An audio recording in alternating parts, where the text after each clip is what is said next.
हो गया, चालू है क्या? सुनिए, श्वसन का आज लास्ट है, तो हम शुरू से रिवीजन कराते हुए चलेंगे। थोड़ा थोड़ा सा वीडियो लंबा हो जाएगा और इसमें कोई कदाचार करेगा तो आके छड़ी से मारेंगे।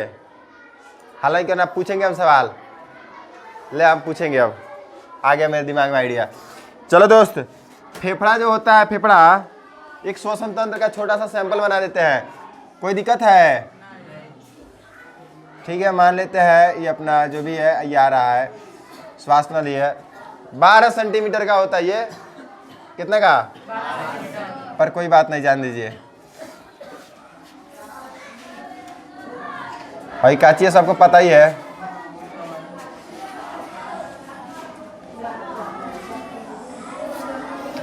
ये काची है जी, फेफड़ा ना है आए।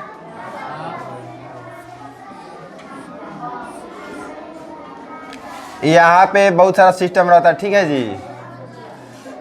देखिए, होता ये है कि नाक का जो छेद होता है, नसा गुहा इसको बोलते हैं। जो हड्डी है, नरम हड्डी, तू लोग औजू बनाता है तो नरम हड्डी के नाम सुना है, तो उसी को बोलता है नसा गुहा।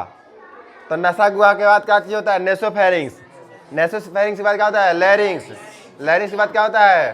ट्रैकिया के बाद क्या होता है? ब्रोंक्स। ब्रोंक्स के बाद नहीं, ब्रोंकियल्स। उसके बाद होता है अल्वियली, जिसको कोपिका बोलते हैं। नीचे डायफ्राम होता है। हेलो समझो, ये डायफ्राम ना होता है इस स्थिति में, और ऐसे भी होता है और ऐसे भी होता है। बात को समझो ध्यान से। पूरे वातावरण में ऑक्सीजन है 21%, कितना है? और कार्बन डाइऑक्साइड है 0.03%, परीक्षा में पूछता है। और नाइट्रोजन है आपका, देखिए वीडियो बड़ा हो जाए उससे क्या फर्क पड़ता है? कौन वीडियो देखता है मेरा? आप लोग समझिए ध्यान से। वीडियो बड़ा होने के चक्कर में कुछ बताए कुछ बात नहीं बताए तो वो भी बात अच्छा नहीं है। ध्यान से सुनो, ध्यान से पूछबो करेंगे। पिटाई उटाई नहीं हो रहा है इसलिए तू लोग सुस्ता गया, अभी भूत झाड़ते हैं। रुको, 78%। इसमें प्लस धूल कण है। प्लस का चीज है? धूल कण, धुआं हुआ, ये सब चीज़ है। हम सांस लेते हैं, नहीं खेलो बहुत बंद हो गई बा, होत रहता जाए दो, देख लिया नहीं। हम जब सांस लेते हैं तो वायुमंडल में तो हमारे पास कोई सुविधा नहीं है ऑक्सीजन को छाटने का, है क्या? आए जोर से बोलो। तुमको दिखाई दे रहा है ऑक्सीजन कौन है, कार्बन डाइऑक्साइड कौन है, नाइट्रोजन कौन है? नहीं ना, तो सब ले लेते हैं हम लोग। क्या कर लेते हैं? तो वायु किधर जाता है? पहले नाक में जाता है ना जी। नाक से होते हुए आपको नसा गुहा, नेसोफेरिंक्स, लेयरिंग्स, ट्रैकिया, ब्रोंक्स है। ब्रोंक्स है वाई जो आकार का है, उल्टा ब्रोंक्स है। हाई जो है ना ब्रोंकियली है।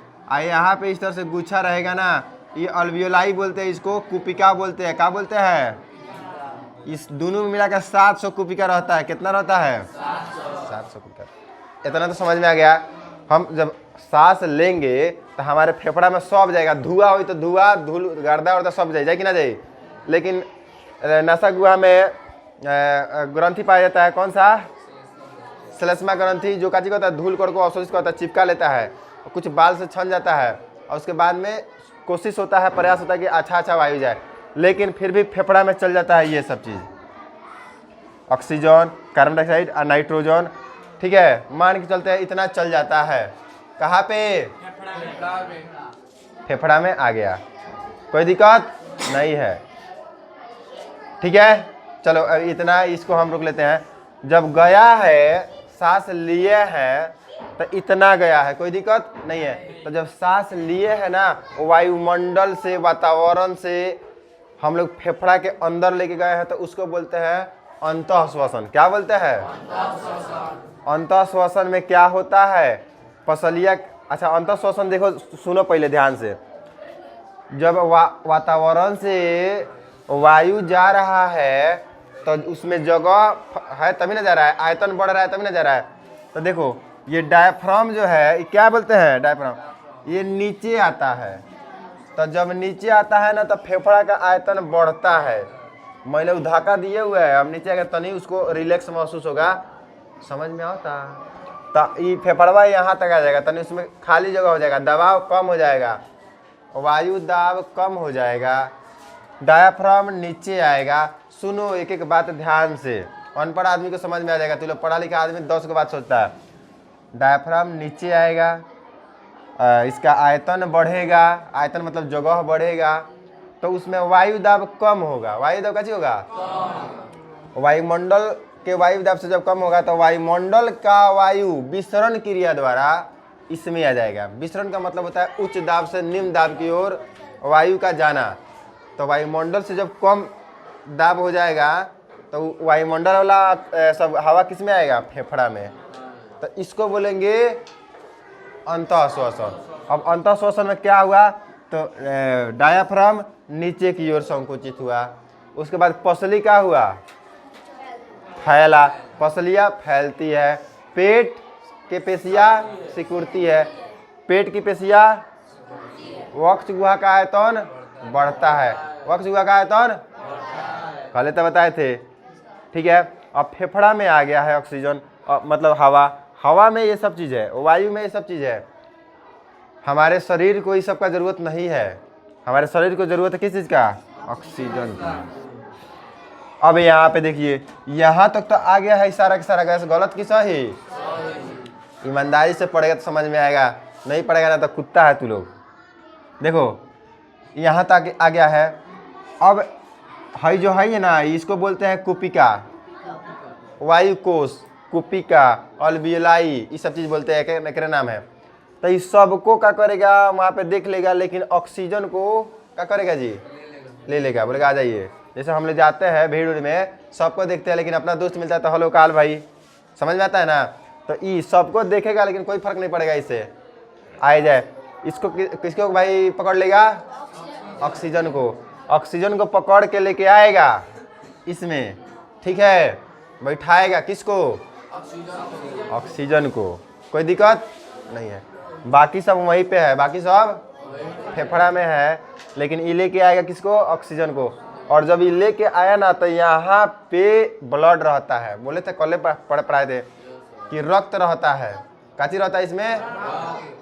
रक्त को। अच्छा, किसके द्वारा रक्त आया रहता है? कल बताए थे हम। पल्मुनरी, पल्मुनरी धमनी, पल्मुनरी कि पल्मुनरी सीरा, काची? यहाँ पे लड़का सब फंसता है, यहाँ पे लड़का सब फंसता है। यहाँ पे पल्मुनरी धमनी रहता है कि पल्मुनरी सीरा रहता है, तो लोग सर्च करना, पिछला पढ़ना हमारा, ठीक है। तो यहाँ पे अभी सुनो, रक्त रहता है। रक्त में, रक्त मतलब काची होता है? ब्लड। काची होता है? अब ब्लड में होता है हीमोग्लोबिन। काची रहता है? हीमोग्लोबिन। क्या रहता है? अरे पूरा पढ़ाए हैं वो सब चीज़। अब हीमोग्लोबिन क्या करता है ना? ऑक्सीजन को ले लेता है। ऑक्सीजन को भाई उसको बैठाया और ऑक्सीजन को दे दिया किसको? हीमोग्लोबिन को। ये हीमोग्लोबिन किस में रहता है? रक्त में। हीमोग्लोबिन कैसा रहता है? लाल कलर का। कैसा रहता है रे? लाल। और हीमोग्लोबिन ना वो रक्त में परिवहन करते रहता है। जैसे कि ब्लड यहाँ पे काटेंगे तो ब्लड बहेगा ना, जहाँ कटेगा वहाँ पे ब्लड निकलेगा। इसका ब्लड ना पूरा ब्लड में क्या होता है? सर्कुलेट करते रहता है शरीर में, हृदय से होते हुए पूरा सर्कुलेट करते रहता है। अगले चैप्टर में इसे पढ़ाएंगे हम। अब ब्लड में कौन जाता है? हीमोग्लोबिन। हीमोग्लोबिन किसको ले लेता है? ऑक्सीजन को। ऑक्सीजन को फेफड़ा से ले लिया, काची किया? ले लिया। और उसके बाद में लेके सबसे पहले जाता है हृदय के पास। किसके पास? किसके पास? पावर है नहीं कि सर स्टेशन होता है ना, वही से ना जाइएगा। तो ये स्टेशन है ब्लड का। कौन? हृदय। फेफड़ा से लेके आ गया हृदय के पास। किसको लेके? ऑक्सीजन को। अब ये भेजेगा महाधमनी, धमनी द्वारा पूरे शरीर में कहा भेजेगा, और ऊतक में भेजेगा। किस में भेजेगा? किसको? हीमोग्लोबिन को। हीमोग्लोबिन किसको लेके जा रहा है? कहाँ पे गया? ऊतक में। ऊतक में चल गया तो ऊतक से विसरण द्वारा चल गया कोशिका में। कोशिका के अंदर होता है माइटोकांड्रिया। क्या होता है? माइटोकांड्रिया में ये ऑक्सीजन दे दिया। ऑक्सीजन उसमें पहले से कार्बनिक पदार्थ है, कार्बनिक यौगिक है ग्लूकोज। भोजन करने से हमारे शरीर में आ गया है और ऑक्सीजन गया है, तो ये दोनों को दोनों मिलेगा तो शरीर में ऊर्जा प्राप्त होगा एटीपी के रूप में। किसके रूप में? ओए सीधा बैठो।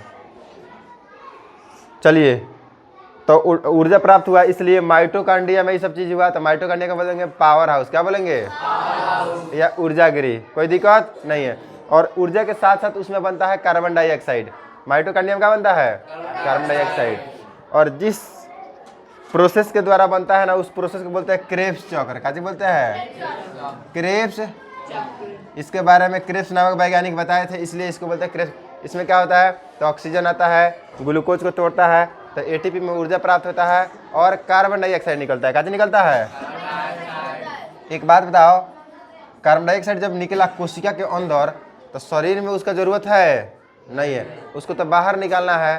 तो बाहर किसके द्वारा भेजिएगा आप? नाक के द्वारा ही है। अब वहाँ पे कैसे जाएगा? तो कोशिका से फेफड़ा तक लाने में कोई ना कोई चाहिए ना। तो जो हीमोग्लोबिन लेके गया था ऑक्सीजन को, वो तो खाली हो गया। तो इधर से ऑक्सीजन लेके जाता है, तो उसको बोलते हैं शुद्ध रक्त। क्या बोलते हैं? शुद्ध रक्त। अब ऑक्सीजन दे दिया, वो खाली हो गया, तो कार्बन डाइऑक्साइड जो निकला है, सुनो ध्यान से, ये क्रिया हुआ है तो कैसे निकला है? कार्बन डाइऑक्साइड, क्योंकि ग्लूकोज में कार्बन है। अब कार्बन डाइऑक्साइड निकला है तो उसको लेके आएगा फिर वापस हृदय के पास दूसरे रास्ता से। अशुद्ध रक्त बोला जाएगा। अब कार्बन डाइऑक्साइड युक्त रक्त को बोला जाता है अशुद्ध रक्त। क्या बोला जाता है? ऑक्सीजन वाला को बोला जाता है शुद्ध रक्त। देखिए, हाई ऑक्सीजन है, इसको बोलेंगे अशुद्ध रक्त। क्या बोलेंगे? इसको बोलेंगे शुद्ध रक्त। ये आता है सीरा द्वारा। क्या द्वारा? हाई आता है किसके द्वारा? धमनी द्वारा। ये हृदय से पूरे बॉडी में जाता है, हाई बॉडी से हृदय में आता है। पूरे शरीर में कोशिका है, उस कोशिका से अशुद्ध रक्त कार्बन डाइऑक्साइड लेके कहाँ पे आएगा? हृदय में। किसमें आएगा? अभी हम लोग हृदय से पूरे बॉडी में भेजे हैं ना, काची भेजे हैं? ऑक्सीजन। ठीक है। अब वहाँ पे क्रेब्स चक्र हुआ है, तो क्या बना है? Carbon dioxide. उस कार्बन डाइऑक्साइड को काची बोलेंगे?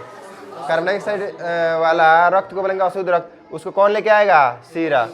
कहाँ? तो पूरे बॉडी से कहाँ पे? हार्ट के पास। हार्ट मतलब क्या होता है? हृदय या दिल।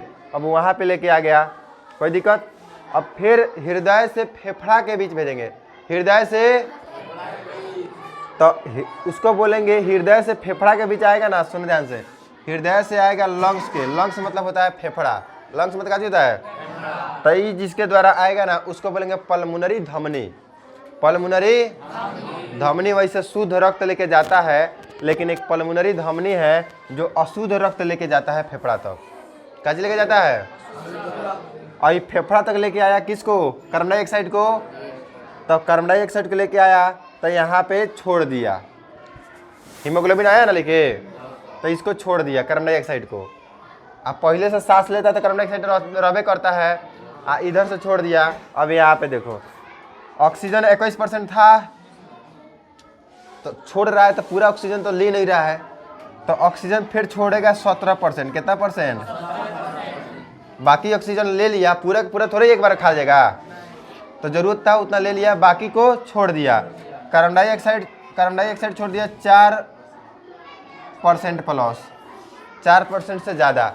देख, आया था कितना? 0.03%, और जा रहा है कितना? 4%। बाकी कहाँ से हुआ? तो बना था, इधर बना था ना, वो अब मिल के काची जगह निकल जाएगा। और नाइट्रोजन 78 के 78 निकल जाता है, 78 के 78 निकल जाता है। अब फेफड़ा में आ गया। तो जब हम फेफड़ा में आया है, तो डायाफ्राम जब ऊपर होता है ना, ये तो ऊपर नीचे होते रहता है। 1 मिनट में कितना बार होता है? 18 से 20 बार। 18 से 20 बार। ओए, ये जब मान के चलिए आ गया है, तो जब ये ऊपर होगा, कौन? डायाफ्राम। तो जब डायाफ्राम ऊपर होगा, तो ये छोटा हो जाएगा। काची हो जाएगा? ये में गौजिया आ जाएगा सारा का सारा वायु। तो कोशिश करेगा बाहर निकले, इसमें वायु दाब बढ़ जाएगा।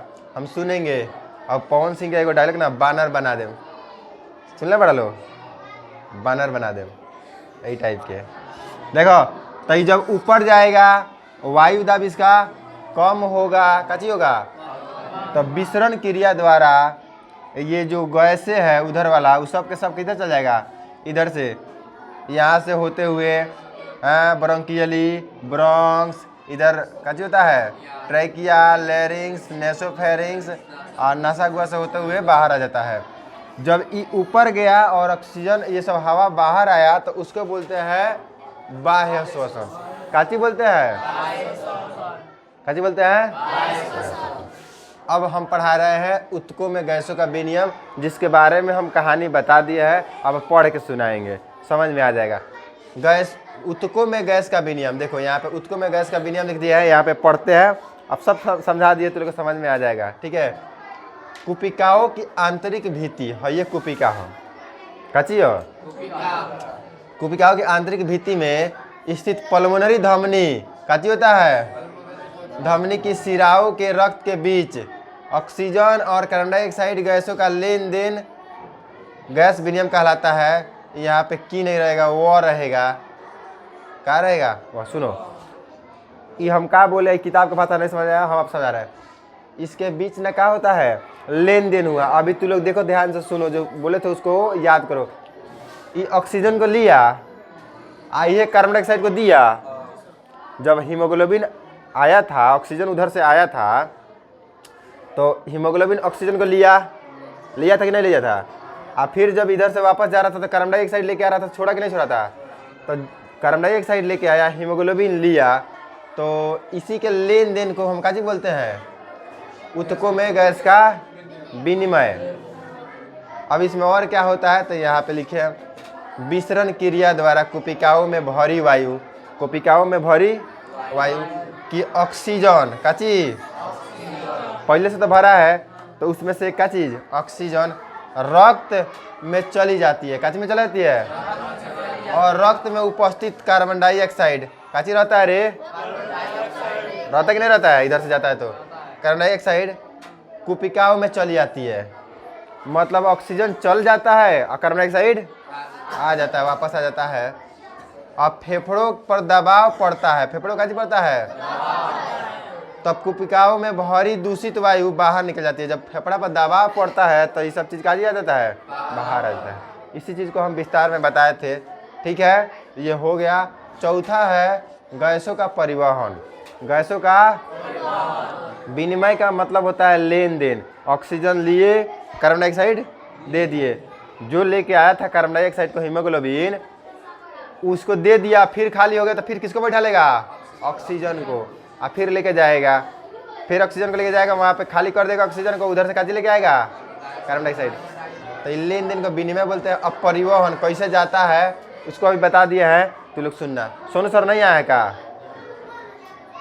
राजा है वो आइए, नींद के राजा सोनू सर, इधर देखो, कोई दिक्कत नहीं है, देखो थोड़ा सा कितना हुआ ज़्यादा नहीं, अब 25 मिनट होगा। गैसों का परिवहन, परिवहन का मतलब होता है एक जगह से दूसरी जगह जाना, जाने का साधन को बोलते हैं परिवहन। देखिए रक्त में जैसे ही ऑक्सीजन पहुंचती है, सोचो पहुंच रहा है ना, तो हीमोग्लोबिन नामक प्रोटीन, हीमोग्लोबिन क्या है, एक प्रकार का प्रोटीन है, क्या है, उसको ग्रहण कर लेता है। बताए थे, अभी नहीं बताए थे, अरे हीमोग्लोबिन ऑक्सीजन में ले लेता है अरे मई हो, और रक्त के साथ आगे बढ़ जाता है, ये बात तो बताए थे। आए इधर देखिए, यहाँ पे हीमोग्लोबिन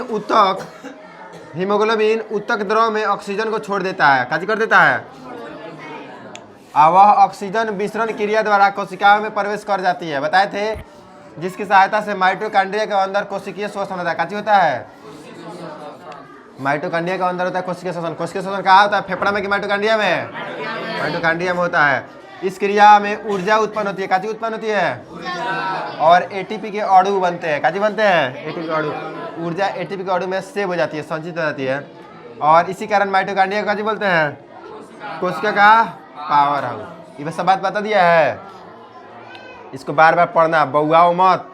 अब लास्ट है, माइटोकॉन्ड्रिया में कार्बनिक पदार्थ के ऑक्सीकरण, कार्बनिक पदार्थ मतलब ग्लूकोज, ऑक्सीकरण मतलब उसमें ऑक्सीजन मिल रहा है। अब जब मिल रहा है ना, तो क्या बन रहा है उसमें, कार्बन डाइऑक्साइड। और कार्बन डाइऑक्साइड बनती है असाधारण विसरण क्रिया, नॉर्मल विसरण क्रिया द्वारा उसको तो रखेगा नहीं माइटोकॉन्ड्रिया, तो निकाल देगा, तो चुपचाप अपने से कार्बन डाइऑक्साइड उत्तक द्रव में आ जाता है और वहाँ से हीमोग्लोबिन काची करता है, उसको बैठा के आए फेफड़ा तक काची करता है जी, लाता है। और उसके बाद में इसको बोलते हैं उच्च श्वसन या हाँ बाह्य श्वसन या उच्च श्वसन, जब निकल रहा है तो। ठीक है जी, यहाँ पे होता है आपका चैप्टर समाप्त। इसमें जो भी डाउट है आप पूछिए, आपको समझा दिया जाएगा। अब हम आपसे सवाल पूछेंगे इसके बाद वाले वीडियो में इससे। ठीक है जी, बहुत बहुत धन्यवाद। खाओ पियो खूब बढ़िया से।